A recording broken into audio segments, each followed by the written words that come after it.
Bismillahirrahmanirrahim. Assalamualaikum warahmatullahi wabarakatuh. Waalaikumsalam warahmatullahi wabarakatuh. Alhamdulillah wassalatu wassalamu ala Rasulillah Sayyidina wa Maulana Muhammad ibn Abdullah Sallallahu wa alaihi ala alihi wa sahbihi wa man tabi'a hudahu wa wala wa la hawla wa la quwwata illa billahil aliyyil azim. Amma ba'd. Dulu sebelum ada ciptaan, Allah sebagai sang pencipta adalah satu-satunya yang ada. Dan jelas adanya Allah ini berbeda dengan adanya makhluk. Adanya Allah ini pasti, yang kita kenal dengan wajibul wujud. Jadi wajib itu pasti. Maka di dalam sifat 20 itu ada sifat wajib, ada sifat mustahil, ada sifat jaiz. Jadi wajib itu pasti. Kemudian Allah ciptakan wujud-wujud yang lain yang merupakan ciptaannya, tapi wujud yang lain ini tidak pasti. Wujudnya tidak wajibul wujud, tetapi dia bentuknya adalah fana. Artinya ada atau tidak ada tergantung Allah Subhanahu wa ta'ala. Dan lebih sering adanya untuk tidak ada. Dulu kita masih anak-anak, kakek kita ada. Sekarang sudah tidak ada. Dulu di kampung kita banyak pohon-pohon, sawah-sawah.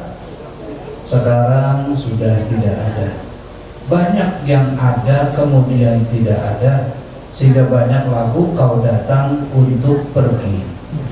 Nah, ini menunjukkan bahwa manusia dan makhluk semuanya tidak, wujudnya itu tidak wajibul wujud, ya. Dia tidak wajibul wujud, tidak pasti keberadaannya. Nah, jadi Allahu wa la syai'a ma'ah. Dalam hikmah ini, dulu, karena itu dulu Allah itu sendiri dan gak ada makhluk.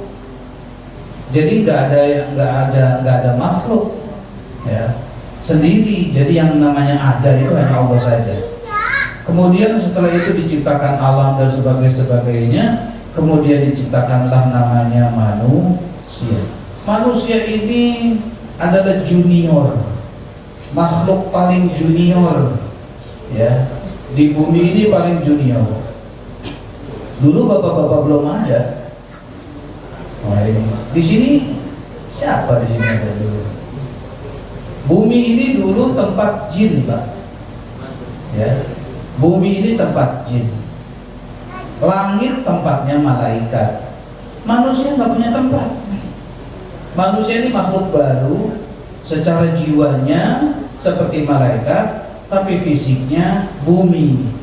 Maka jangan aneh kalau manusia itu, kalau soleh, kalau dia bagus, bersih hatinya, ya nanti naik, ruhnya itu naik ke alam.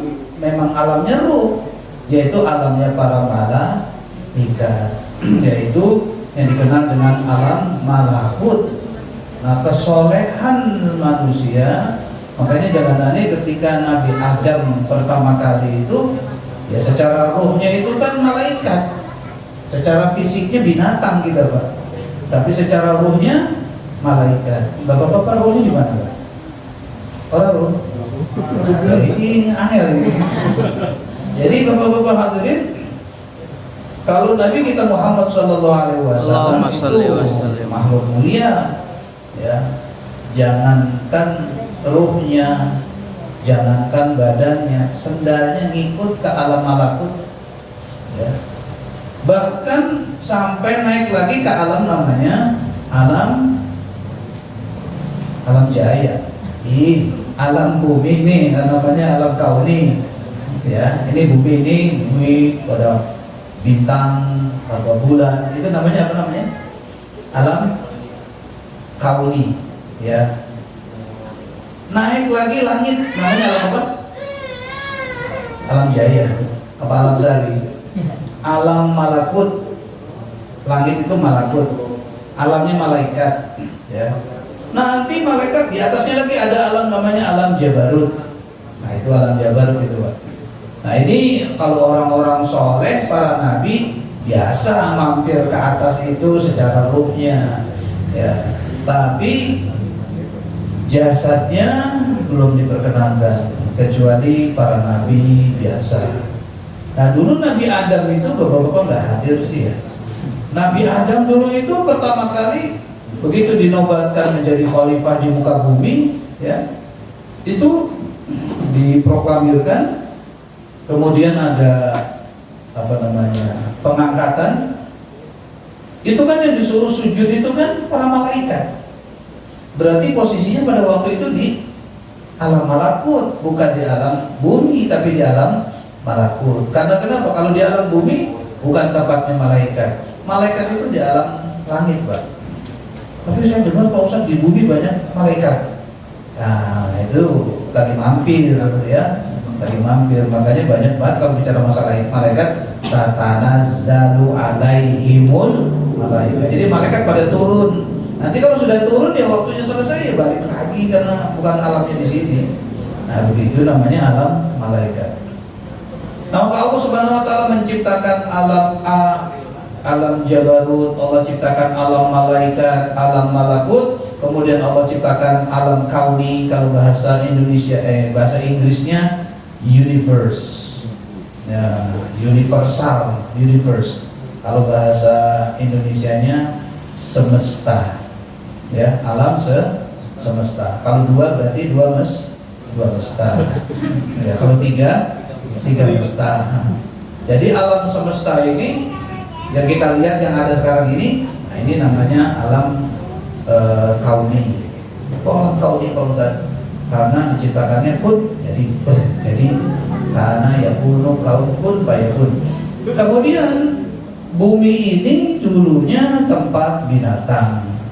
Jadi binatang itu udah ada. Kok binatang buat apa? Binatang itu buat siklus, makan daun supaya tumbuh lagi.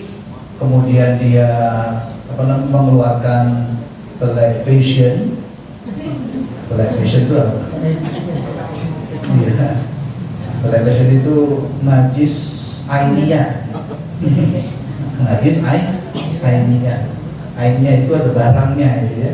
Kalau nggak ada namanya najis hukmiyah. Najis ada baunya, tapi nggak ada barangnya, namanya hukmiyah. Nah, yang bisa kelihatan vision, ya, kotoran yang kelihatan television. Nah, itu nanti buat kesuburan pohon, jadi siklus. Nah, tumbuhan itu diwujudkan di sini ya untuk. Nah, kemudian penduduk di bumi ini jin, Pak. Jadi Bapak kalau ketemu jin nggak usah sombong ya, tapi nggak usah minder juga. Ya, kenapa nggak usah sombong?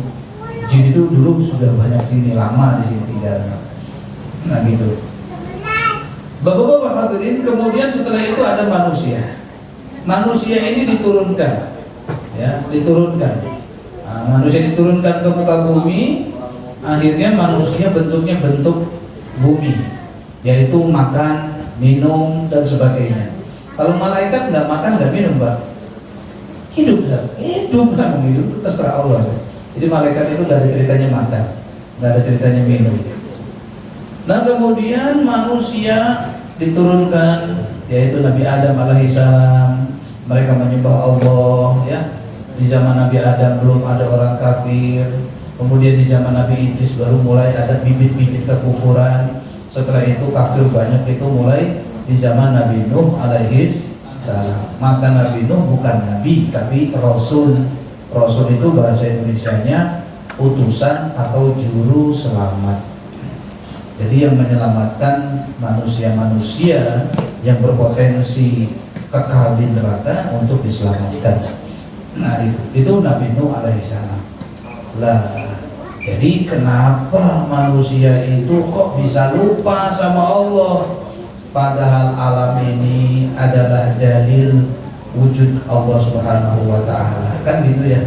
Kenapa kok bisa lupa? Sholat yang ingat malah kunci, sholat yang ingat malah apa itu? Allahu Akbar, asik gitu ya. Tadi makanan tuh disisain kalau di box. Nah itu ada lagi ya, itu KTP itu ternyata ditaruhnya di jok motornya. Pas sholat ingat gitu ya. Jadi cara supaya kita mengingat sesuatu yang lupa, sholatlah 2 rakaat. Insya Allah yang lupa jadi ingat dan yang ingat jadi lupa. Nah itu kenapa kok begitu? Akhirnya manusia menjadi ghafil, menjadi lalai. Kalau sudah lalai, lupa diri. Kalau lupa diri, jadi kufur, dari kufur menjadi kafir. Maka bermula manusia itu menjadi kafir, kufur karena lalai. Nah lalai itu kan kalau bahasa Indonesianya lebih kepada terlena.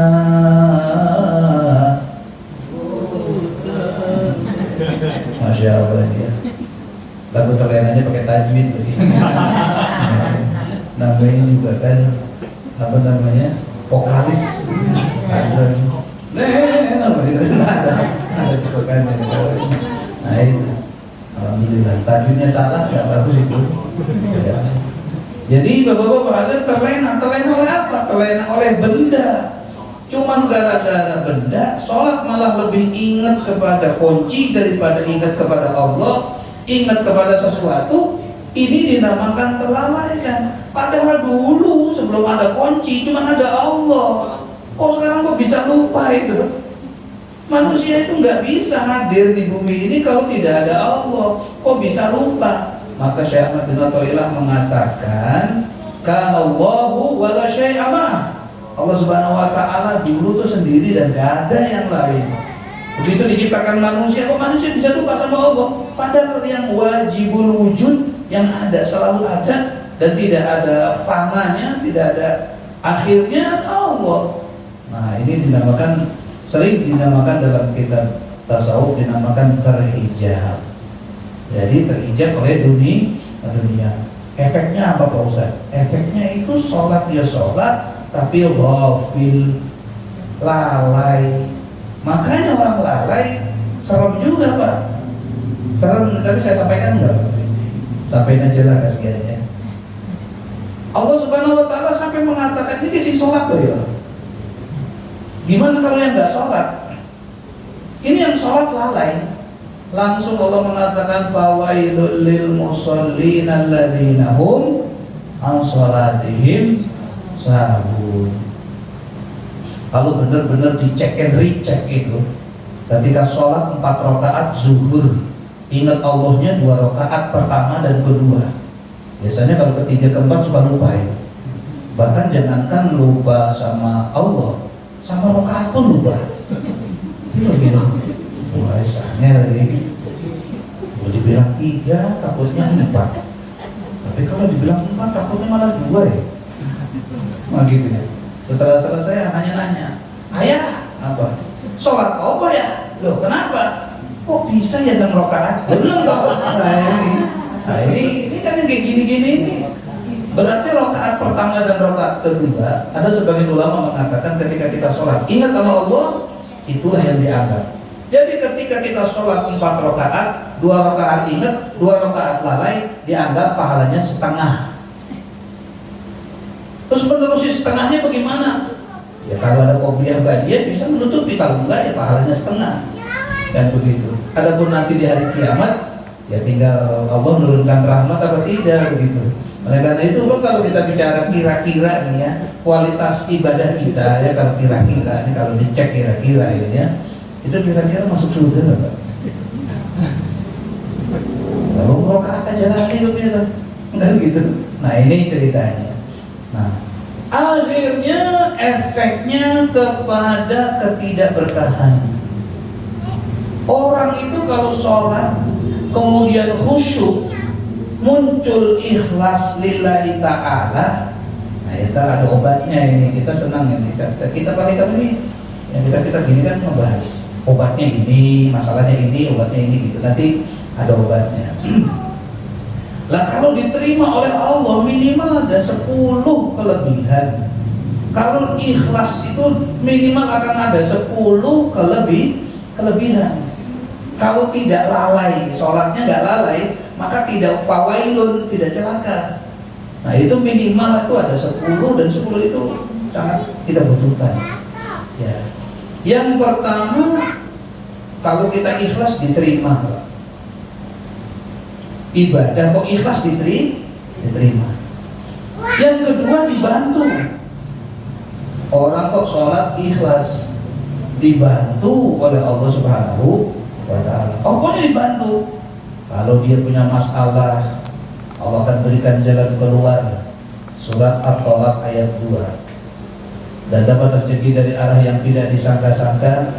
At-Talaq ayat 3. Wa may yattaqillaha yaj'al lahu makhraja wa yarzuqhu min haitsu la yahtasib.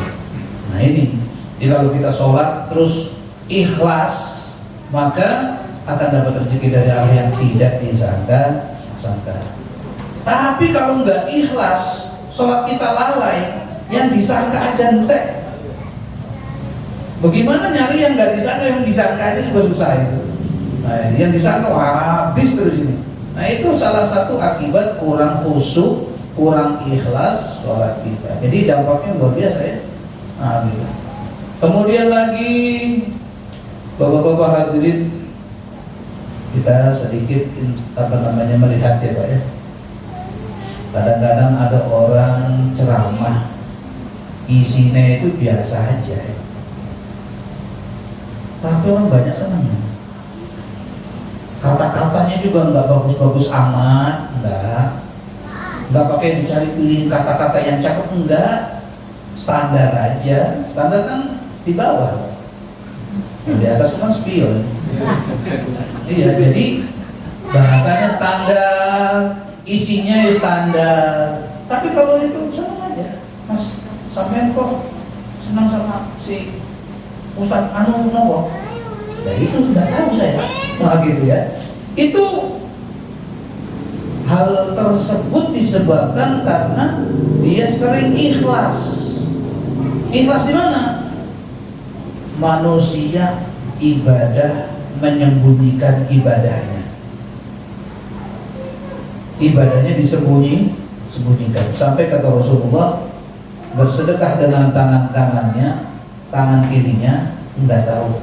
Jadi bapak sedekah, istri tidak tahu. Tiba-tiba istri bingung, jadi duit hilang ya. Enggak gitu, jahat. Jadi bersedekah sampai tangan kirinya tidak. Allah tahu nggak? Allah tahu. Jadi hukum daripada orang yang takut masyhur, takut syuhra, nggak mau diketahui orang, maka Allah akan membuat dia tenar. Gitu kan? Tapi ada orang yang berusaha untuk tenar, jadi nggak elegan, maka dibuat oleh Allah tidak tenar. Nah jadi ada kalanya tenar itu disebabkan karena sering menyembunyikan. Banyak kitab-kitab dikarang oleh ulama-ulama, tapi itu kitab nggak dikasih nama. Ya, pengarangnya juga nggak mau ditulis, tapi dikarang dan karangannya spektakuler. Tapi nggak ada tulisan kitab ini di taklif atau mu'alafnya itu adalah Syekh Anu, itu sih. Nah itu. Tapi begitu meninggal, buat terkenal, ya banyak yang kayak gitu. Ya, ada Syibawai, ya, nggak mau ditulis kitab. Kitab apa? Udah, kitab aja. Nama kitabnya nggak ada, pengarangnya nggak ada, tapi ada isinya. Nah itu, yang begitu-gitu jadi terkenal. Kalau orang bikin buku, wah, tulisannya bestseller, nggak ada yang beli. Nah, itu kan kasihan, membestsellerkan diri sebelum dibestsellerkan orang lain. Nah itu sih angkot Pak itu. Jadi bapak-bapak hadirin, orang saya teringat itu di Mesir itu ada Syekh Sya'rawi, saya suka sekali Syekh Sya'rawi. Syekh Sya'rawi itu ceramah aja. Dan dia tuh dari dulu takut banget jangan sampai ada orang kenal dia. Ya. Dia bilang, aduh, ternyata Allah di akhir hayatnya, Allah di akhir hayatku menginginkan terkenal. Sudah, kalau Allah menginginkan gitu. Tuh kalau ceramah tuh banyak banget itu. Kamera-kamera tuh dari Saudi, Mesir sendiri, dari mana gitu ya. Mereka Syekh Sya'rawi itu kitabnya kitab tafsir. Ya. Tapi bukan tafsirnya itu luar biasa, pinternya, cerdasnya luar biasa. Gitu. Kalau dokter-dokter itu jadi murid gitu ya. Nah dia itu udah luar biasa. Coba ambil buku kitabnya, baca, diterangkan, semua orang terharu, senang, ya. Tapi nggak ada bukunya dia, nggak punya buku tafsir Syekh Sya'rawi, nggak ada. Akhirnya dari video-video, dari rekaman-rekaman itu dijadikan buku. Kenapa? Karena Syekh Sya'rawi itu paling takut terkenal. Orang yang takut terkenal malah dibuat oleh Allah terkenal. Maka ikhlas itu perlu banget. Nah ketika ikhlas itu kan yang kelihatannya ada cuma Allah. Orang ikhlas itu kan murni, terlihatlah Allah. Dunia ini nggak kelihatan. Tapi kalau kita buka bapak-bapak hadirin, mayoritas orang Islam itu ikhlas atau tidak, lalai atau tidak. Nah makanya dalam permasalahan ini hidup kita kurang berkah karena kelalaian. Ya, hidup kita kurang berkah karena kelalaian. Oke, sekarang langsung aja obatnya. Jadi yang cepat obatnya apa ini Pak Ustadz supaya kita ini nggak lalai. Obatnya ya, bapak-bapak hadirin yang dimuliakan Allah Subhanahu wa Ta'ala. Orang yang bertakwa kepada Allah terdiri dari 3 makom. 3 makom orang takwa. Makom yang pertama adalah makom mahabbah. Makom apa? Mahabbah. Ini orang takwa Pak, yang tidak lalai. Tapi makom mahabbah ini senang dengan sholat, senang dengan sholawat, senang dengan puasa, baca Quran, senang. Ini baru makom mahabbah. Jadi kalau kita sholawatan sampai nangis gitu ya, itu bisa jadi baru berada di makom mahabbah, makom ketakwaan paling rendah. Kalau derajat dari status dia sudah mukmin. Ya, kalau muslim itu orang awam. Orang awam itu ibadahnya ngasal. Sholat yang penting sholat, gitu. Puasa yang penting puasa, begitu. Kalau bedanya orang awam apa bukan, begini ceritanya. Ya mohon maaf kalau kesinggung ya. Ya kalau jadi, oh mulai awam ternyata dari kira wali, wah gitu. Misalnya gitu ya. Ya namanya juga usaha, tidak apa-apa. Nah, bedanya orang awam bagaimana? Aduh, alhamdulillah sudah sholat tenang. Kalau sudah sholat tenang gitu, mau ngapain aja enak ya. Pernah nggak gitu? Nah, awam gitu ya. Nah kalau orang yang ingat Allah tuh sebenarnya itu pas lagi sholat. Kalau orang awam itu senangnya itu kalau udah kelar sholat. Nah, ada yang ketawa ini banyak ini oknumnya ini. Baik, alhamdulillah orang awam akeh gitu. Alhamdulillah. Artinya kenapa kalau ngaji kemudian kok kita tahu ada level di atas kita tahu kesalahan kita, insya Allah atas izin Allah kita berdoa, kita berusaha dinaikkan oleh Allah derajat kita. Amin, amin, amin. Nah, gitu. Banyak ada orang lagi ibadah mau corek dikit, Mas, iya. Kenapa? Naikin dong derajatnya gitu, nah, itu. Nah, jadi Orang kalau lagi sholat senang, lagi ngaji itu senang, bukan setelah ngaji, setelah sholat senang, tapi pas lagi sholat senang.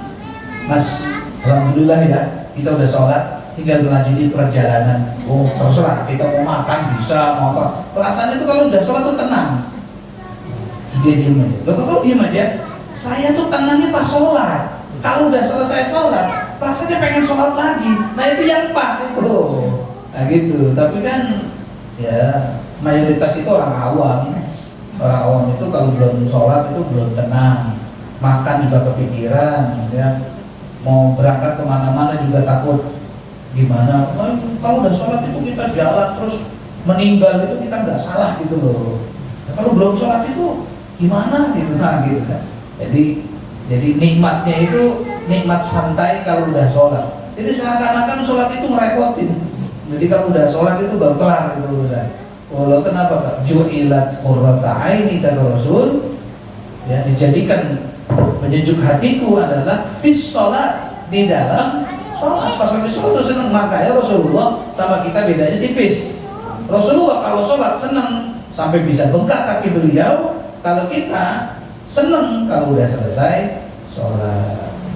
Assalamualaikum warahmatullahi wabarakatuh. Dah, alhamdulillah ya. Udah sholat, bun, langsung sepun gitu. Langsung kok bangga gitu. Wiridnya belum dibaca, doanya belum, langsung pun demikian. Jadi bapak-bapak hadirin, itu makomnya apa namanya tadi, orang awam. Orang awam nggak dianggap makom. Makom itu kan level, awam itu ya belum masuk. Jadi makom terendah itu makom mahabbah. Sholatnya enak, ono rasane sejuk gitu ya. Ngaji ku enak, bersalawatan dari sakjendul seluruh enak. Enggak puas, betah pokoknya enak gitu ya. Nah itu namanya makom mahabbah. Ada sayang, ada rasa, ada manis, ada namanya bukan zauqul iman, bukan rasa iman, tapi apa tuh namanya ladzatul iman, ada nikmat daripada keimanan itu dirasa. Nah yang begini maqam mahabbah, status mukmin.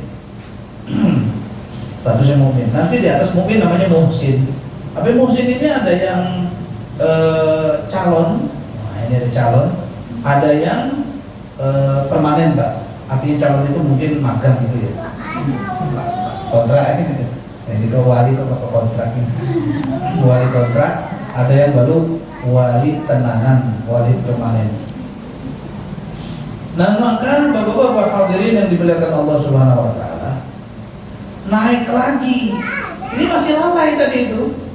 Jadi orang yang sudah sholat senang, baca Quran senang itu masih kategori lalai itu. Masih lalai itu. Masih belum betul-betul melihat musyahadah itu belum. Nah itu makanya dulu awal sebelum kesini itu kan gitu ya tuh, sayangnya kurang masih tik mana gitu, naik lagi tak gitu. Lah yang naik kedua, makom yang kedua dinamakan dengan makom fana. Makom fana. Makom fana itu mata batinnya betul-betul melihat melek, sampai-sampai mata kepalanya lupa, sampai-sampai melek tapi lupa. Karena kenapa? Hatinya begitu terang. Biasanya nih Pak kalau lagi begini nih, makanya dalam hukum yang sudah masyhur, jadi gini, contohnya gini ya. Saya itu kalau ngomong Jawa itu pura-pura, tapi kalau sudah di Jawa itu pas dibalas bingung saya gitu kayak kemarin. Jadi dia minta waduh apa berapa itu itu pura-pura aja gitu, pas sudah diterusin ya lupa gitu. Nah itu kenapa? Kurang jam terbang, ya kan? Kurang jam terbangnya, ngomongnya kurang, ngedengernya kurang. Jadi kosakata itu belum banyak, bahasa kasar gitu. Ada orang Arab ngomong, kok kamu nggak balas? Ngerti sih, tapi nggak bisa ngomong. Nah itu kurang jam terbang, kan gitu. Nah ini kita zikir ini kadang-kadang 15 menit rasanya sudah puas. Standar zikir itu biasanya standar ya, kalau jumlah biasanya 1000, kalau waktu namanya 1 jam. Terserah mau pakai jam apa mau pakai jumlah. Pakai jumlah silakan 1000 gitu. Karena kenapa? Rasulullah kan mengatakan aku setiap hari tidak pernah kurang istighfar itu dari 100. Jadi kan 100 itu minimal. Ada yang dikatakan 70 minimal. Nah kalau minimal 70 maksimalnya berapa kira-kira? 100 minimal. Maksimalnya? Masa 1000? Enggak dong. Kan gitu. Maka standarnya 1000. Nah 1000 itu kalau dicek waktu umumnya orang itu 1 jam. Jadi Bapak kalau ada tasbih pakai tasbih supaya ketahuan 1000. Kenapa supaya usah pakai tasbih? Kalau pakai tangan itu cepat puas dan nggak bakalan bisa sampai 1000. Berapa tadi? 100 berapa gitu. Nah kalau untuk sampai jumlah 100 tangan masih bisa.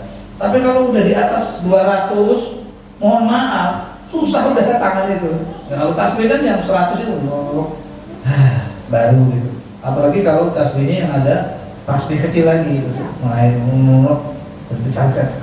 baru 100 terus baru 200 kan gitu ya. Nah itu kalau ada tasbihnya, jadi ada alatnya jadi enak. Tapi kalau nggak ada, ya udah pakainya waktu 1 jam saja. Wah itu cahayanya itu kencang gitu cahayanya. Wah kencang cahayanya. Dan kalau kencang itu maka nanti lama-lama seneng akhirnya kita itu seperti terlena. Terlena. Masih subhanallah walhamdulillah wa la ilaha illallah wallahu akbar 5 menit. Subhanallah walhamdulillah 10 menit. Alhamdulillah setengah jam. Alhamdulillah pegal-pegal diri dulu subhanallah apa aja gitu, sholat dulu 2 rakaat, sambil Quran atau apa. Insya Allah begitu 1 jam terang hati kita itu, Nah, habis terang belum berada di makom fana belum. Makom fana itu lebih kepada ma'iyatullah, terasa kita itu sedang bersamaan dengan Allah. Maka kalau orang sudah berada di makom fana, mulutnya itu Allah, kayak gitu. Nah ini makom fana. Biasanya nanti suka sampai nangis, sampai oh, gitu, tahajud kayak atau apa. Begitu terasa begitu itu, nah itu betul-betul di dalam makom fana. Nah, kalau sudah makom fana, biasanya zikir sebagainya, terus tidur, ngantuk, bangun ketemu orang udah mulai melek. Ngelihat air, Allahu Akbar. Mata kepalanya ngelihat bahwa ini air, tapi mata batinnya ngelihat ini adalah karunia dari Allah. Nah gitu, jadi ibaratnya kalau manasin motor itu kita juga bawa motor nggak bisa kencang itu, tapi kalau untuk supaya langsang itu kadang-kadang perlu di gasnya lebih kencang lagi. Kalau udah sering panas beneran, udah bawanya juga pelan, tapi kan udah langsang. Nah, jadi kita ini makom yang ketiga itu namanya makom bako. Itu kalau makom bako itu kudu mesti digas dulu sampai makom fana, nanti masuk ke makom bako. Mata nggak bakalan lupa, tapi mata batinnya tetap melek. Itu loh makom bako namanya. Jadi mesti melewati makom fana dulu. Cuman makom fana itu manusia ya insya Allah mayoritas tuh nggak bakalan sampai gimana gitu, enggak. Walaupun ada yang makom fana diizinkan oleh Allah, atas izin Allah mereka dalam waktu yang cukup lama kemudian konslet. Nah ini jadi jangan saya pakai konslet, enggak konslet. Itu konslet itu yang diinginkan oleh Allah. Ya konslet itu gimana itu Pak Ustaz? Ya konslet ya sudah gak wajib sholat, namanya juga konslet. Ya apa namanya walimat. Nah itu yang konslet itu tuh berada di makom fana, dan Allah menginginkan, mungkin dia pernah doa di hatinya betapa indahnya makom fana dan dia pengen terus begitu. Nah, bapak-bapak hadirin yang dimuliakan Allah Azza wa Jalla, orang yang sudah berada di makom fana itu namanya makom nanggung, karena di tengah-tengah dia. Kalau untuk jadi mursyid, untuk jadi guru nggak bisa. Sebab kalau ditanya jawabannya Allah doang dia. Bisa nggak, kebayang nggak ini? Yang gampang aja lah. Makom fana itu begini, Pak. Ya, makom fana itu. Umumnya tuh orang kalau kena makom fana itu pas lagi gempa bumi, gempa bumi, kemudian ada lahar lewat, gitu ya. Nah itu fana itu. Udah, hatinya mereka itu. Udah Allah, gempa bumi gitu. Atau orang yang sok nggak bakalan di PHK terus di PHK. Allah gitu. Nah itu misalnya, tapi biasanya enggak itu. Orang kalau di PHK mati dah. Tetangganya udah 2 tahun di PHK nggak mati loh. Nah ini mati dah.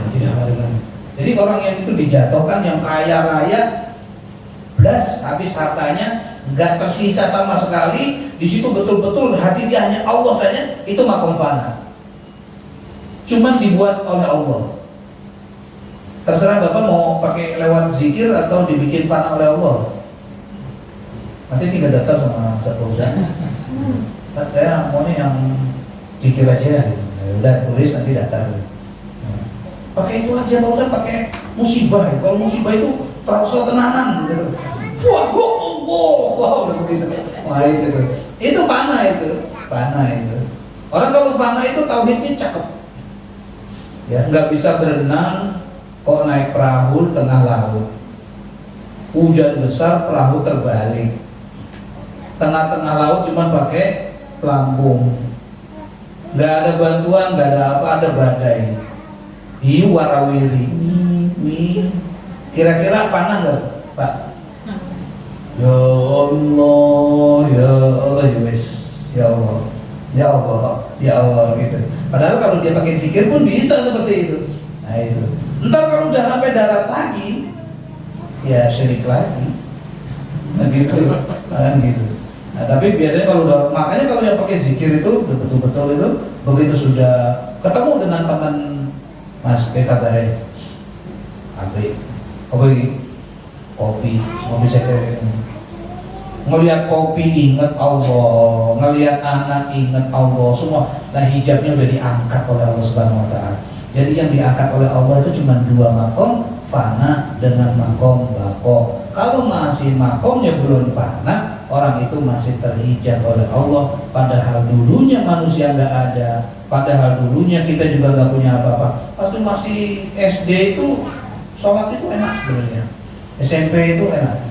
Begitu berkeluarga udah punya ini punya itu, jadi terhijabnya banyak itu oleh benda. Padahal dulu kita juga kalau lagi sholat atau masih bujangan, sholat kadang-kadang enak gitu, nggak punya apa-apa, lupa, masih ingat Allah. Tapi kalau udah banyak urusan dan sebagainya, udah merasa, maka manusia sudah terhijab. Nah ini jadinya gara-gara merasa saja sebenarnya. Bapak-bapak hadirin yang dimuliakan Allah Subhanahu Wa Taala, maka manusia akan terhijab kecuali Allah Subhanahu Wa Taala berikan yang namanya makom fana kepada kita. Nanti setelah makom fana, mulailah mata kepala melek, mata batin melek. Tidak pernah melihat suatu kejadian merasa ini adalah takdirnya Allah Subhanahu Wa Taala. Maka orang itu setiap hari itu melihat sesuatu itu cuma mengatakan la fa'ila illallah, la fa'ila illallah. Tidak ada yang mengatur semua ini kecuali Allah. Tidak ada yang mengatur kecuali Allah. Begitu lapar perut, nggak mungkin. Allah itu yang membuat lapar dan Allah yang membuat kenyang.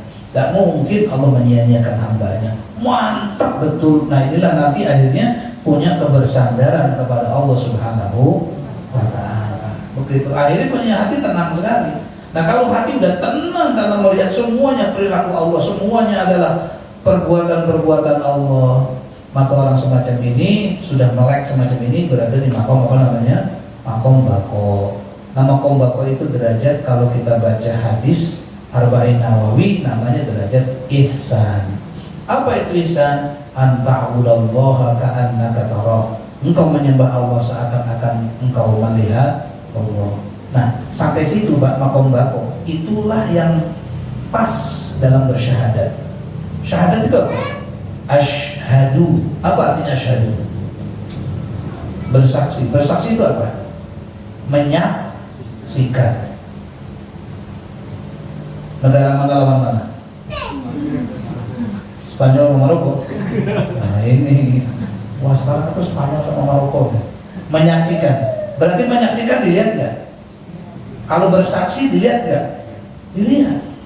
Maka bagaimana kita mengatakan saya melihat tidak ada Tuhan selain Allah? Nah itu yang melihat itu kan mata batin Pak. Melihat matahari, ini milik Allah, ini milik Allah, ini milik Allah, ini milik Allah. Asyhadu an la ilaha illallah wa asyhadu anna Muhammadar Rasulullah. Itu yang syahadat yang benar itu yang makom fana.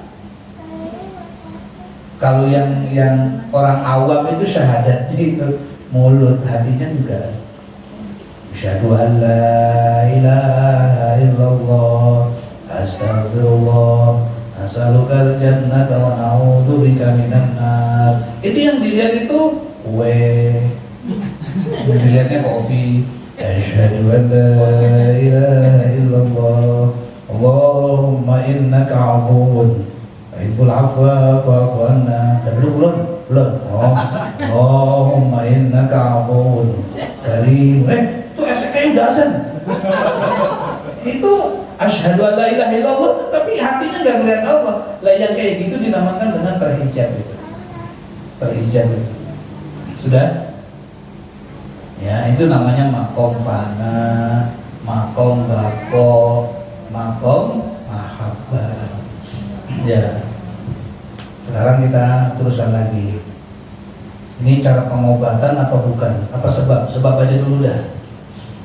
Bapak-bapak hadirin yang dimuliakan Allah Subhanahu wa taala. Lah, Pak Ustadz, kita kan sholat enggak meninggalkan, puasa juga enggak. Kok kenapa terhijab ya? Padahal kadang-kadang puasa Senin Kemis yang enggak ditinggal, ibadah-ibadah sunnah juga salawatan enggak ditinggal. Kok masih terhijab ya? Emang tuh bagaimana sih? Logikanya itu bagaimana? Begini Pak logikanya. Di rumah ada lampu tempel Pak. Pernah melihat lampu tempel? Lampu template itu pernah tahu? Apa bahasa Jawa itu lampu tempel? Ya, yang ditempel. Iya. Ada semprongnya. Ya. Semprong apa? Semprong ya. Nah jadi lampunya begini, ada sumbu, ada minyak tanah, terus di atasnya semprong. Kalau di Jawa itu apa namanya? Iya, itu kan bahasanya beda-beda. Kalau orang Cikarang lampu tempel, mau ditempel ya. Ya. Lah, api yang nyala itu untuk menerangi itu ya sholat, puasa, berzikir, kan gitu ya. Sholat, puasa. Tapi kalau semprongnya hitam kelam, kotor gitu, kira-kira ruangan terang nggak? Kenapa? Terhijab. Oleh karena itu maka yang pertama kita mesti lakukan, ya memang betul ibadah tetap ya. Tapi masalahnya semprongnya aja dulu bersihin. Semprongnya bersihin, biasanya zaman dulu tuh pakai koran, buntel, bersihin. Kalau udah bersih, baru dicuci pakai air, pakai sabun, ya, pinclong, nyala, wah baru terang. Zaman dulu kan begitu. Nah, jadi bapak-bapak hadirin, semprongnya itu, ya, yang kaca itu. Itulah hati manusia, karena dia merupakan wadahnya. Jadi cahaya itu kita ibadah cahayanya ada di hati. Sholat, baca Quran jadi tenang, itu kan ada cahaya. Tapi kalau hatinya kotor itu, Nah kotor ini tahu udah apa belum? Mudah-mudahan sudah. Itu ada 4 yang membuat hati manusia itu kotor. Nah maka 4 ini dibersihkan, Pak. Ya. Yang pertama namanya bahimiyah. Udah pernah ya? Belum. Bahimiyah. Saya sebutin dulu dan biar saya nggak lupa. Yang kedua sabu'iyah. Yang ketiga syaitoniyah. Ya. Yang keempat rububiyah. Jadi yang pertama yang membuat hati kotor itu adalah bahimiyah. Bahimah itu binatang. Manusia ini sebenarnya binatang secara fisiknya. Betul tidak itu? Binatang secara fisiknya. Nah, unsur-unsur kebinatangan sering dinamakan dengan zina. Baik zina mata, zina telinga, zina mulut, zina hati. Zina hati gimana Pak Ustaz? Itu yang pikiran kotor itu zina hati itu. Lagi sendirian, ketawa sendiri. Nah itu pikiran-pikiran ngeres. Nah itu namanya bahimiyah. Itu yang mengotori hati kita. Semprongnya gelap. Karena walaupun ada lampu cahaya ibadah tapi kotor, yang nggak bisa itu. Makanya harus dijauhkan itu yang namanya zina, zina mata, zina telinga, zina mulut, ngomong-ngomong kotor, tolong dihentikan. Itu semua membuat hati kotor. Namanya bahimiyah. Ya. Pornografi, porno aksi, porno pokoknya kayak gitu-gitu lah. Itu bahimiyah. Kecuali aurat binatang itu tidak berdosa. Jadi Bapak melihat paha ayam ya, itu enggak dosa ya. Wah. Bapak mau apa? Dada atau paha? Itu kan porno semua itu. Gitu. Kalau kita mau beli ayam, pahanya apa? Dada Pak? Gitu. Apa lele? Kalau lele kan nggak ditanya ya. Nah, kemudian yang kedua sabu'iyah. Sabu'iyah ini adalah kebuasan. Wah, dikit-dikit marah, dikit-dikit tempiling. Wah, kamu nggak jelas. Wah, jewer, peleng, jewer. Wah, anak merah semua itu. Kuping merah, pipi merah, dicubit, diciwit. Ini kan bahasa Cikarang ini banyak banget. Cubit, ciwit, empos. Beda itu. Kalau empos itu cubit di paha. Ciwit kecil. Kalau cubit sedang. Nah itu. Nah jadi itu wah itu. Jadi kamu nggak jelas tendang. Wah. Nah itu yang namanya apa? Sabu'iyah. Nah, itu namanya kebuasan. Ada gak yang kayak gitu manusia itu? Nah itu harus diredam. Kebuasan manusia ini terus diredam. Nah kemudian yang ketiga adalah syaitoniyah. Syaitoniyah itu, syaitan itu bahasa Arab yang artinya pembangkang. Jadi kalau lagi nyelah motor, setan buat ini. Nah itu emang itu yang benar itu. Katanya ini membangkang orang mau diselah kok gak nyala gitu. Ternyata apa? Kuncinya belum di on kan. Nah, gitu. Jadi yang setan itu kuncinya apa orang itu? Ya ini katanya iya ya. Lali. Nah itu. Dulu kalau tidak salah Umar bin Khattab apa siapa? Naik onta suruh naik gak diri. Onta bangun, gak bangun. Syaitan gitu kan. Maka Rasulullah mengatakan, jangan kau mengatakan syaitan ketika ada pembangkangan dari binatang yang kita naiki kan. Kenapa? Karena syaitan akan membesar dia, akan bangga dia. Tetapi katakanlah Bismillah. Syaitan enggak Bismillahirrahmanirrahim gitu. Nah itu Bismillahirrahmanirrahim. Nah, itu ada hadisnya.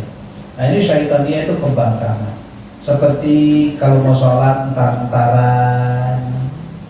aja, ya, ntar aja belum khutbahnya belum kelar, nungguin khutbah kelar baru datang. Padahal itu sholatnya sholat id. Nah, sholat id kalau udah kelar khutbah ngapain? Ya pulang. Nah, ada kelarnya dikit lagi datang ke masjid. Pas udah, kok nggak sholat ya? Nah ini kalau sholatnya kan sebelum khutbah, dipikirnya Jumat tadi. Nah ini bapak-bapak hadirin yang entar-entaran, maka dilawan yang kayak gitu. Itu yang kayak gitu itu menjadi nggak bersegera itu mengurangi girohnya, semangatnya kita. Akhirnya kita itu menjadi manusiawi, ya, bukan agamis tapi manusiawi. Manusia aja gitu, nanti malu, nanti sedih, gitu itu manusia itu. Terus juga ada kemunafikan. Jadi syaitan itu malas-malesan, kemunafikan. Nah itu penyakit-penyakit itu namanya syaitonia. Ya. Cirinya kemunafikan bagaimana? Sholat di masjid Pak, nggak ada orang, asik nih. Allahu Akbar, niat banget. Qul huwa amaina abaina. Ghairil maghdubi alaihim waladdallin. Ada yang tempat belakang, Pak. Berarti kan jadi imam. Waduh, kalau jadi imam kulhu gak keren ini, dirubah ini. Alam nashrah laka sadrak. Nah itu ada kemunafikan itu. Ada perubahan kondisi hati ketika orang sholat ada orang lain. Terus sudah ditebak lagi, gak jadi. Allahu Akbar, nggak diterusin alam nasrahnya. Aduh ini lagi sholat, Allahu Akbar, biasa normal, santai, normal. Nggak tua lewat, langsung berubah bentuknya begitu, kelihatan khusyuk. Nah itu ada kemunafikan gitu. Insya Allah di sini enggak ya, enggak beda ya. Jadi bapak-bapak hadirin, itu namanya kemunafikan. Nah yang gini-gini ini yang membuat hati kotor, nanti pengaruhnya tidak menyaksikan, tidak musyahadah kepada Allah Subhanahu wa taala, terhijab hatinya, hidupnya kurang barokah, doanya kurang cepat diterima, dan seterusnya. Efeknya ke sana nantinya. Sudah ya? Sampai berapa tadi? Syaitonia. Kemudian yang terakhir adalah rububiyah. Rububiyah itu Rob itu Tuhan. Gayanya itu kayak Tuhan, menuhankan diri. Firaun mengatakan wa ana rabbukumul a'la, kata Firaun, aku adalah Tuhan kalian. Ya, merasa paling hebat, merasa paling pintar, merasa paling canggih, merasa orang lain semuanya darahnya merah, dia doang yang biru. Wah, begitu ya. Dan sebagainya. Nah, ini yang begini-begini itu dinamakan dengan penyakit, sebab-sebab penyakit hati.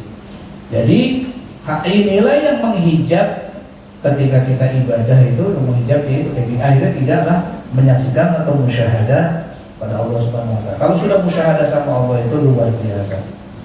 Kalau kita sholat terus musyahadah kepada Allah Subhanahu wa taala, nggak usah pakai doa, detikan hati jadi kabul.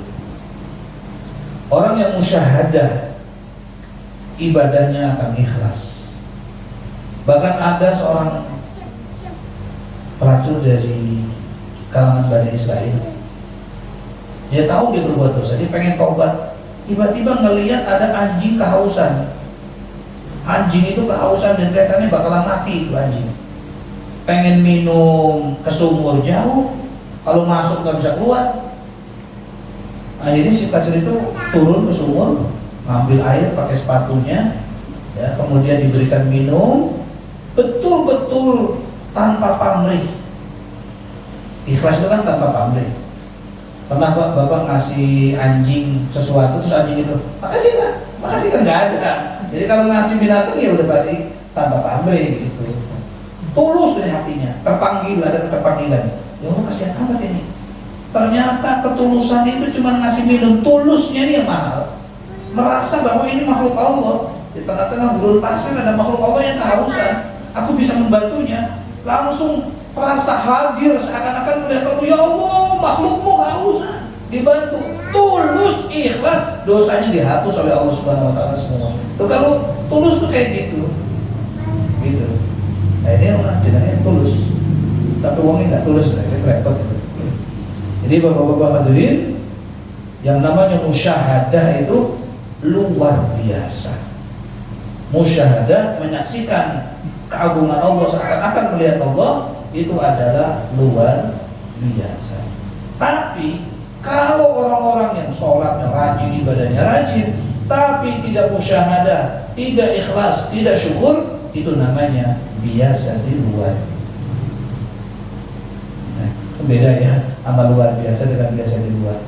Bapak-bapak hadirin, lebih mantap lagi kita tambahkan, orang yang musyahadah, melihat keagungan Allah, maka mata kepalanya tidak hanya melihat benda, tapi batin yang melihat bahwa benda itu adalah kasih sayang dari Allah. Maka orang-orang yang melakukan ibadah luar biasa, maka Allah pun akan memberikan hal-hal yang luar biasa. Nah, tadi saya sudah sebutkan 4 penyebab kotornya hati. Kalau hati ini kita bersihkan, maka kita akan mendapatkan bukti bantuan Allah yang sering dinamakan dengan karomah. Apa namanya? Karomah, kekeramatan. Karomah itu dari mana bahasanya, Pak? Karomah itu ada 2. Ada karomah zahirah, ada karomah batinah. Kekeramatan zahir, ada kekeramatan batin. Kalau kekeramatan zahir itu disebabkan ya, karena kita bisa menahan nafsa anil hawa al-zahirah. Mata kita jaga, telinga kita jaga, mulut kita jaga, maka muncullah solusi-solusi Allah berikan kepada kita. Nah, dapat rezeki yang mudah. Yang begini namanya keramat zahir. Dari sini pengen ke Semarang, setiap waktu sholat dia berhenti di rest area, dan dalam perjalanan dia selalu berzikir subhanallah, subhanallah. Yang biasanya dari sini ke Semarang cukup dalam waktu 5 jam, kok dalaya dulun dilalah, dengan dia berzikir, dia sebagainya, kok 2 jam udah sampai Semarang. Itu dinamakan dilipat bumi, Pak. Dilipat bumi. Nah, jadi kenapa kok bisa dilipat bumi? Karena dia selalu menahan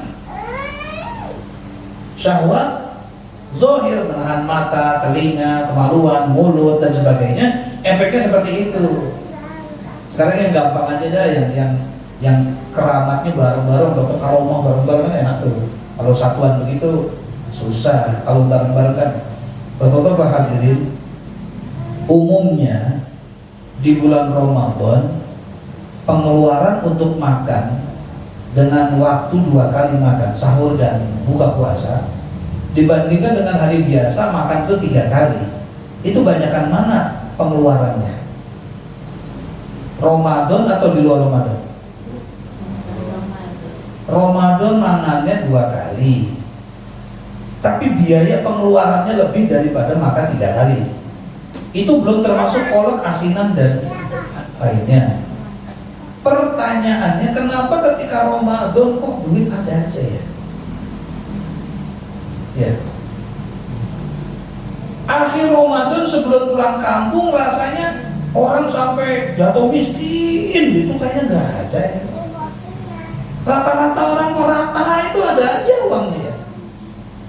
Mau karyawan kek, bukan karyawan kek, pedagang kek, bukan pedagang kek, betul. Terasa nggak? Itu baru puasa muslim, dan itu pun nggak semuanya puasa. Mata tidak jalalatan, udah ngomong gitu, telinga dijaga, tapi barokahnya udah, itu karomah itu, tapi namanya karomah zahir. Coba bulan Syawal deh, nggak usah ada namanya puasa Ramadan, nggak ada apa. Gimana kondisi ekonominya? disiapkan, wah ini pulang kampung sekian cukup 15 juta ya, tambahin buat jaga-jaga jadi 17 juta. Kira-kira balik lagi ke Cikarang, sisa nggak tuh yang 2 juta? Apa kurang? Yang fakta lapangan, yang buat jaga-jaga itu hilang apa enggak? Hilang. Syawal nyengir lagi. Tapi barokah Syawal nggak kelihatan. Karena kenapa? Nggak banyak yang puasa Syawal. Makanya bapak-bapak hadirin, menahan nafsu zohir dapat zohir. Begitu. Ada lagi yang nikmat namanya menahan nafsu batin. Nafsu batin. Apa nafsu batin? La yuriduna uluwan fil ard, nggak mau merasa lebih hebat. Tawadu, rendah hati, nggak pengen masyhur, nggak pengen dipuji orang, nggak pengen apa, tenang hati. Terserah. Kalau memang dihina terserah, mau diapain terserah. Yang penting jangan nyakitin orang. Nah ini nanti namanya bisa menahan nafsu batin. Nggak ada iri, dengki, nggak ada. Gampang memaafkan orang. Nanti akan mendapatkan namanya karomah batiniyah, keramat batiniyah. Karomah batiniyah itu kalau baca Quran itu kayak orang ngerti bahasa Arab, padahal nggak ngerti bahasa Arab. Baca Quran bisa nangis. Kenapa itu? Baca Quran enak, nikmat banget sampai nangis, nah gitu. Sholat bisa khusyuk, itu keramat itu. Jadi kalau ada orang, Ustaz, gimana ya sholat supaya khusyuk? Barangan, itu keramat itu. Itu miracle batin namanya. Ya. Lah kalau pengen kayak gitu ya hatinya bersih, jangan iri sama teman, jangan iri, jangan dengki, dihina orang, nggak usah mikirin ya. Ya, sampai tetangga ada dangdutan, terserah ben. Ada dangdut ben, nggak ada dangdut ben. Pokoknya semuanya kita itu ben gitu ya. Nah, jadi bapak-bapak hadirin, itu namanya karomah batinnya, ada karomah zahir. Nah dengan adanya karomah menyaksikan masya Allah bantuan Allah Subhanahu Wa Taala begitu besar kan gitu kan. Nah yang begitu akhirnya kan tambah melek data batin kita, ya kan? Nah itu agak dekat untuk kepada makom yang dinamakan dengan makom fana, dekat kepada makom fana. Jadi makom fana itu kalau semprongnya itu bersih, kemudian cahaya ibadahnya kuat, maka terang. Nah itu dinamakan dengan tajalli. Itu sudah jelas tampak Allah, bisa musyahadah. Dalam kondisi semacam itu, insya Allah bapak-bapak hadirin, kita itu sudah dekat dengan para nabi, para wali, dan bisa juga dijadikan bagian daripada waliullah. Amin ya rabbal Amin ya rabbal alamin. Begitu Pak ceritanya tentang masalah terhijab dan tentang masalah bisa melihat alias musyahadah. Silakan kalau ada yang mau bertanya, bertanyalah terserah Anda. Nanti saya jawab terserah saya. Biar adil gitu.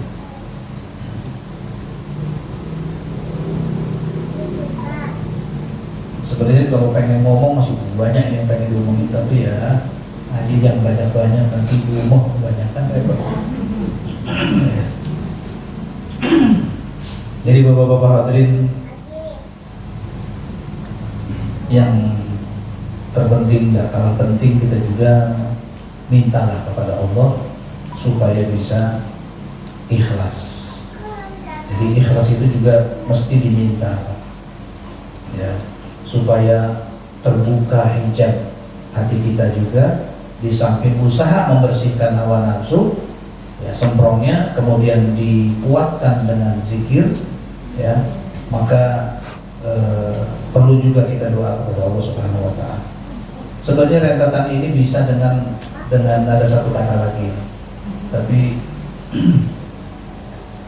masih bisa ini 5-10 menit lagi masih bisa atau tidak? Udah, panitia sih oke, hadirin. Oke ya. Ya. Yang di rumah pemirsa, kalau mau tidur. Bismillahirrahmanirrahim. Apa yang saya sampaikan tadi dalam membuka hijab, itu juga ada yang cara mudah shortcut, caranya agak simple. Ya. Kalau kita bertasbih subhanallah walhamdulillah, terus la ilaha illallah wallahu akbar wala haula wala quwwata illa billahil aliyyil azim. Subhanallah alhamdulillah la ilaha illallah wallahu akbar wala haula wala quwwata illa billahil aliyyil azim. Jadi tasbih seringnya 5 ya. Subhanallah alhamdulillah la ilaha illallah Allahu akbar wala haula wala quwwata illa billah. Ini semuanya namanya tasbih, Pak. Tasbih itu bukan cuma subhanallah doang. Nah, itu Bapak kalau bawa tasbih, bawa itu tasbih bukan takbir. Ya kan tasbih juga boleh. Bapak pakai tasbih, ngomongnya Allahu akbar boleh nggak? Boleh. Tasbih kan subhanallah. Nah, gitu ya. Jadi 5. Lah, L-A-H, lah. L-A-H jadi lah.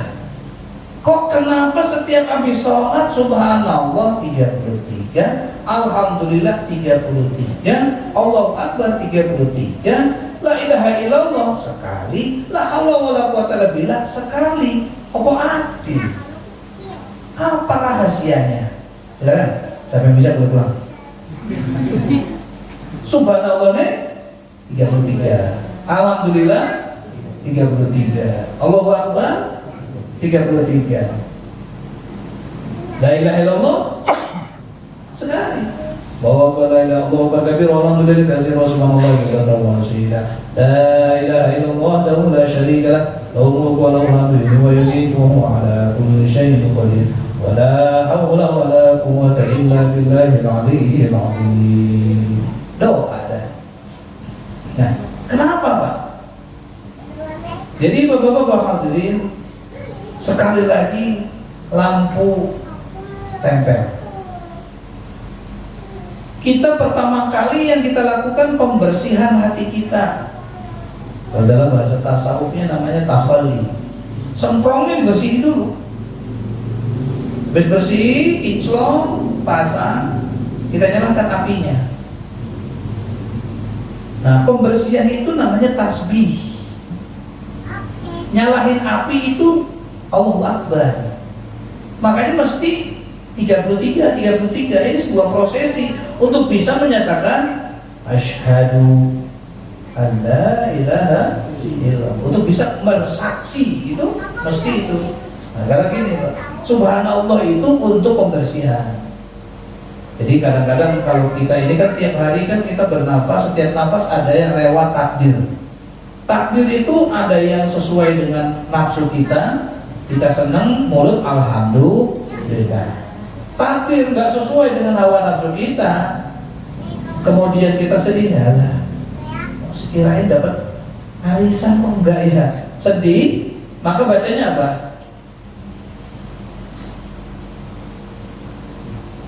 Terus biarin kan nggak apa-apa, bensin sampai nggak apa-apa, lawang insya Allah arisan. Ternyata nggak dapat arisan. Bacanya apa Pak? Astagfirullah itu dosa Pak. Dosa saya apa ya? Bacanya subhanallah Pak. Kenapa? Banyak orang kalau dapat takdir buruk suzon sama Allah. Ya enggak? Gimana ya? Kalau duit entek bisa nih kok harusnya nggak dapat ya?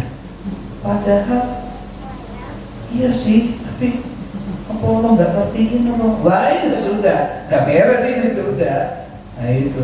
Lah ini namanya suzon. Maka menghilangkannya, menetralisir suzon pada Allah, subhanallah. Contohnya siapa sih Pak Ustaz? Nabi Yunus.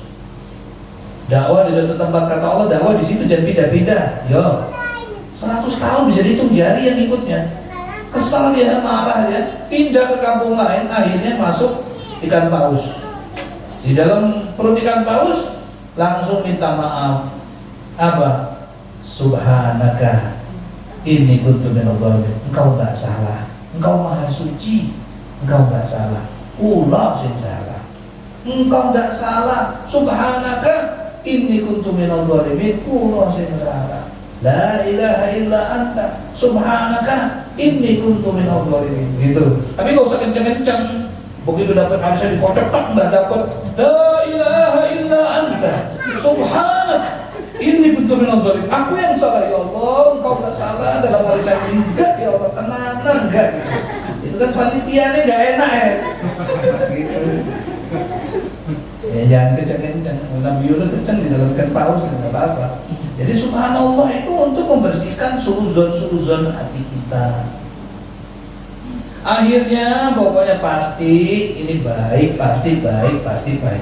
Nah kalau setiap dapat yang buruk baik, atau buruk baik, sudah mulai bersih hati kita ya. Setelah mulai bersih, belum kinclong, Pak. Kenapa? Kita dapat nikmat kadang-kadang mulut alhamdulillah, sementara di hati kita yang alhamdulillah itu arisannya. Mas Furqon, wah alhamdulillah, itu alhamdulillah mulut, hatinya itu kira-kira duit apa Allah? Nah ini nggak jujur ini. Alhamdulillah itu kan artinya yang dipuji itu Allah, segala puji bagi Allah, Allah yang terpuji, mulutnya, hatinya kok duit. Nah ini munafik ini namanya, ya kemunafikan. Dan kemunafikan itu kan pantasnya diazab oleh Allah itu, ya kan? Harusnya orang munafik kok dapat pahala itu gimana? Alhamdulillah gitu ya. Kata mereka ini angel ini kan, itu susah urusannya ini.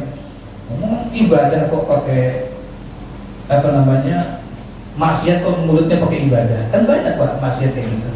Orang nyogok, Pak ini mah buat ya mau diterima, bener toh, ikhlas toh, ikhlas. Orang nyogok kok pakai ikhlas sih? Nyogok ikhlas lillahi ta'ala, sogokan, bingung ini nggak jelas ini. Nah makanya alhamdulillah itu harus disebutin kebaikan Allah. Allah ngasih sehat, Allah ngasih iman, Allah ngasih. Nggak bisa sekali. Kalau sekali pasti benda yang dilihat. Kalau berkali-kali maka nanti lama-lama Allah yang dilihat. Itu namanya lampu cahaya di hati kita terang. Makanya tidak bisa tasbih itu sedikit, tahmid itu sedikit, nggak bisa. Subhanallah, subhanallah, subhanallah, subhanallah. Kau nggak salah.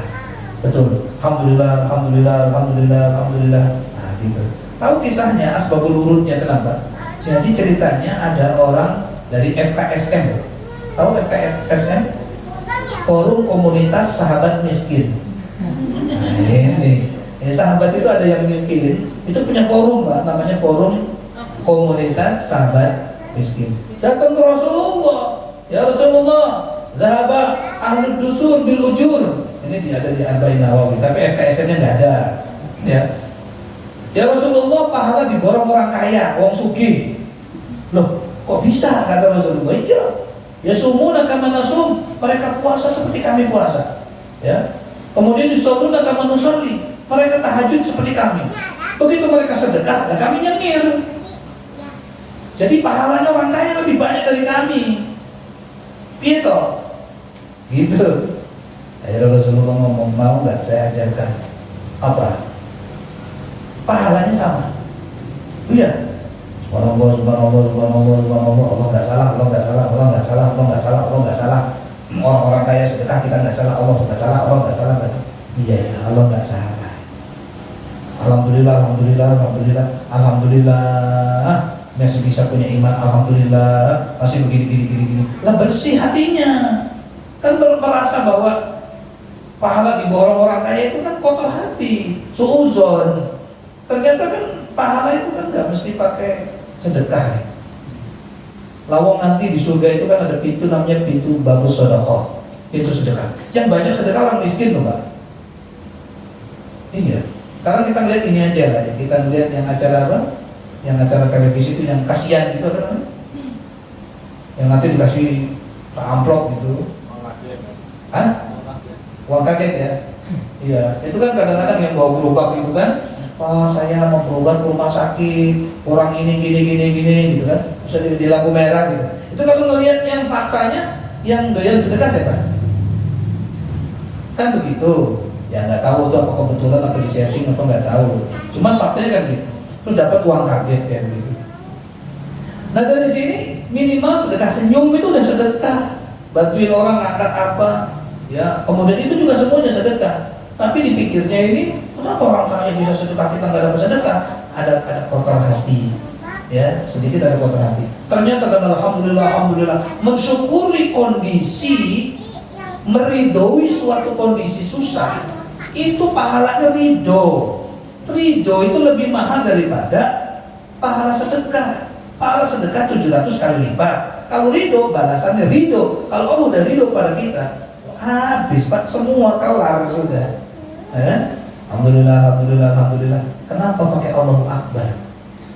Manusia itu punya cita-cita, punya harapan, dan biasanya harapan 3. Harapan jaya, harapan indah, ujung harapan. Ujung harapan itu husnul khotimah. Nah ini 3 ini bapak-bapak hadirin, kadang-kadang kita tuh ngandelin kekuatan diri sendiri ya.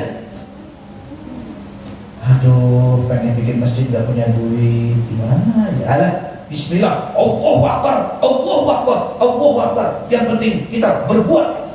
Wah, kumpulin dana, ya dana, terkumpul cuma 100.000. Gak apa-apa, akan terbangun. Peletakan batu pertama, keduanya kapan? Terserah Allah. Peletakan batu pertama udah 2 tahun masih pertama itu batu ya. Terus gak apa-apa, Allahu Akbar, Allahu Akbar. Gak lama nanti berdiri masjid. Kenapa? Orang itu kalau sudah takbir, Allah Maha Besar, di situ sudah mulai berada di makom fana, Pak. Tariq bin Ziyad ketika Maroko nyebrang masuk Spanyol, ini bukan bola ini, dari Maroko ke Spanyol itu setengah jam doang Pak. Setengah jam, dekat Pak. Belum pernah. Nah ini kasihan ini. Itu Spanyol. Pelabuhan di Maroko namanya Tanger. Di kita juga ada Tanger di sana. Di bandara itu namanya Tanger, cuma pakai ang, Tangerang. Iya, Tangerang. Kalau di Spanyol pelabuhannya namanya Tanger. Begitu masuk ke Spanyol, tadi Maroko maksud saya. Sampai di Spanyol, Spanyol itu pelabuhannya namanya Tarifa. Saya bingung yang arah mana gitu ya. Tarifa. Ya. Ada benteng Tarifa. Itu tulisannya Tariq bin, bukan Tariq bin Ziyad, bukan. Tariq bin Ziyad namanya Gibraltar. Gibraltar sebelah kanan. Jadi pelabuhannya sini lebih dekat. Ya, setengah jam itu udah sampai. Ya. Sampai turun terus naik bis. Oh ini emang city tour ini enggak ya? Kayak gitulah. Sampai di situ Tariq bin Ziyad menghancurkan semua kapal. Jadi kalau Bapak lihat di peta itu Spanyol ada namanya Jabal Tariq Gibraltar. Ya, itu satu bukit, satu pulau, ada gunungnya. Nah itu nempel ke Spanyol. Tapi itu bukan punya Spanyol. Itu pulau bukan punya negara Spanyol.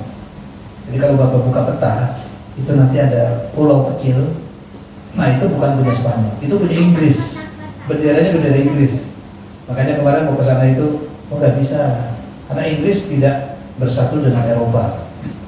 Inggris mata uangnya nggak euro, ya, Inggris beda sendiri. Jadi kita kan visanya kan visa Eropa, jadi nggak bisa masuk ke Inggris. Jadi Tariq bin Ziyad langsung membakar, burns all the ship, membakar perahu-perahu itu. Kemudian mengatakan, al-bahru biwaraikum, laut di belakangmu, wal adu amamakum, musuh ada di depanmu, maju kena, mundur kena, warung kopi. Ya. Akhirnya Allahu Akbar, Allahu Akbar. Fana enggak? Fana ya? Fana. Oleh karena itu bapak-bapak, orang yang mengatakan Allahu Akbar, hidupnya itu miracle terus. Allah yang ngasih rezeki. Allahu Akbar, bismillah. Ada orang datang, Pak Ustaz, saya pengen menikah tapi saya belum punya apa-apa. Niatkan lillahi ta'ala, lillahi ta'ala, Allahu Akbar, bismillah. Begitu nikah ada rezekinya gampang. Orang-orang dulu sebelum kerja, belum punya kerja nikah. Orang-orang dulu Pak ya, punya rumah, punya, hidup. Maka kalau orang belum punya kerja, kok pengen nikah gini, ya itu. Alhamdulillah ta'ala, Allahu Akbar. Jadi Allahu Akbar itu adalah suatu zikiran yang membuat kita itu punya semangat yang tinggi, yang akhirnya kita melihat kekuasaan Allah dan tidak melihat kelemahan diri kita. Nah itu di makom fana. Jadi makom fana itu bisa juga dengan banyak tasbih, dengan banyak tahmid dan takbir, bahwasanya rezeki itu Allah yang punya. Kalau Allah mau, dalam waktu yang sesingkat-singkatnya Allah bisa membuat kita itu dapat keberhasilan dunia dan dapat keberhasilan akhirat. Makanya Nabi dalam perang Badar, Allahu Akbar, menang perang Badar 313 lawan 1000 pasukan, menang. Ya. Pesantren mereka kok bisa berdiri punya gedung dari mana? Dari ikhlas, Pak. Orang yang tulus ikhlas, Allahu Akbar, insya Allah Allah pasti akan bantu. Terjadi 1 gedung, terjadi 2 gedung. Nah kalau nggak menggunakan begitu, nggak pakai bantuan dari Allah, dari mana, Pak? Betul nggak? Bahkan pondok pesantren yang menjadi negara ada di Afrika, namanya Mauritania. Itu dulunya dari ngaji itu. Jadi waktu itu ini kok Afrikanya terbelakang sebagainya.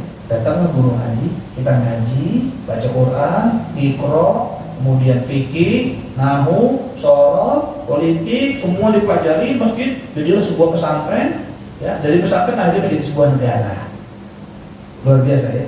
Jadi ada pesantren jadi negara, ada negara membuat pesantren. Nah, negara membuat pesantren itu Al-Azhar di Kairo, itu punya Bani Fatimiyah. Ada dinasti menjadi pesantren, itulah di Indonesia. Indonesia itu kan pesantren-pesantren kalau ditanya turunan raja semua, Pak. Cek dah. Kalau sekarang udah mulai banyak yang buka. Kalau dulu rata-rata memang darah-darah biru gitu pesantren itu, dan nggak boleh yang darahnya masih merah, nggak boleh Pak dulu, Pak. Saat ini alhamdulillah boleh. Dulu nggak boleh. Harus orang-orang keraton. Makanya orang-orang yang apa namanya? Pondok-pondok pesantren itu dulu orang-orang keraton. Jadi sudah rahasianya apa? Kalau sudah makom fana, Allah yang besar, ikhlas, tulus, pejuang, Allah bantu, maka gampang bagi kita mengatakan asyhadu alla ilaha illallah. Di situ dinamakan dengan persaksian. Setelah menyaksikan, ternyata manusia itu tidak punya apa-apa. Semuanya hanya Allah. La haula wa la quwwata illa billahil aliyil azim. Dah, jangan banyak-banyak. Nanti pusing merangkumnya, kasihan panitianya. Ini saja. Mudah-mudahan kita baca Fatihah dulu, mudah-mudahan Allah Subhanahu wa taala sampaikan kita kepada kebersihan hati, Amin. kepada ketakwaan yang tinggi, Amin, ya Allah. dan diberikan hati kita betul-betul apa itu namanya takwa, wa ati nafsana taqwa wa zakiyah anta khairu man zakkaha anta waliyuha wa maulaha la hadihi wa ala kulli niyatin salihah wa ila hadratin nabiyil mustafa rasulillah sallallahu alaihi wasallam. Al-Fatihah. A'udzu billahi minasyaitonir rajim. Bismillahirrahmanirrahim. Alhamdulillahi rabbil alamin. Ar-Rahmanir Rahim. Maliki yaumiddin. Iyyaka na'budu wa iyyaka nasta'in. Ihdinas siratal mustaqim. Siratal ladzina an'amta 'alaihim ghairil maghdubi 'alaihim waladdallin. Amin ya rabbal alamin. Ya Allah ya lakal hamdu wa kama yanbaghi li jalali wajhikal karim wa 'azimi sultanik. Allahumma shalli wa sallim wa barik ala sayyidina Muhammad sallallahu alaihi wasallam. wa salli wa sallim wa barik ala sayyidina Muhammad fil akhirin. sallallahu alaihi wasallam. wa salli wa sallim wa barik ala sayyidina Muhammad fil dharil a'la ila yaumiddin. Allahumma zakki anfusana innaka anta khairu man zakkaha anta waliyuha wa maulaha. Allahumma habbib ilaina al-iman wa zayyinhu fi qulubina wa karrih ilaina al-kufra wal fusuqa wal 'isyan waj'alna minal rasyidin. ربنا أتمم لنا نورنا واغفر لنا إنك على كل شيء قدير. ربنا آتنا في الدنيا حسنة وفي الآخرة حسنة وقنا عذاب النار. صلى الله على سيدنا محمد وعلى آله وصحبه وسلم والحمد لله رب العالمين. السلام عليكم ورحمة الله وبركاته.